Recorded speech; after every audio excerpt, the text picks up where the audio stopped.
मगरिब की अज़ान और इक़ामत में कितनी ताख़ीर की जाए। मसलन अज़ान हुई और अब अज़ान की कितनी देर के बाद जमात खड़ी होनी चाहिए। चुनांचे मगरिब की अज़ान और इक़ामत में इतनी ताख़ीर करनी चाहिए जिसमें 3 छोटी आयतें या एक लंबी आयत पढ़ी जा सकती हो, इतना देर इंतज़ार करना चाहिए।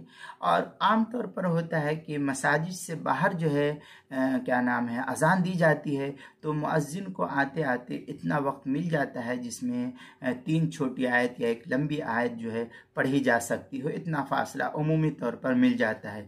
ताहम इतनी ताख़ीर करना ये अफजल है। फतावा हिंद में है व अम्मा इदा कान फिल मगरिब फ़लमुस्तहब्बु अन यफ़सिलु बैनहुमा बिसक्तति यस्कुतु क़ाइमन मिक़दार मा यतमक्कनु मिन क़िराअति सलास आयातीन। इस तरीके की इबारत जो है फतावा हिंदिया उसकी पहली जिल्द सफ़ा 57, बदाइउस्सनाए जो ज़करिया बुक डिपो देवबंद का हिंदी नुस्खा उसकी पहली जिल्द सफ़ा 371, किताबुल मसाइल उसकी पहली जिल्द सफ़ा 258 पर इसको नकल किया है।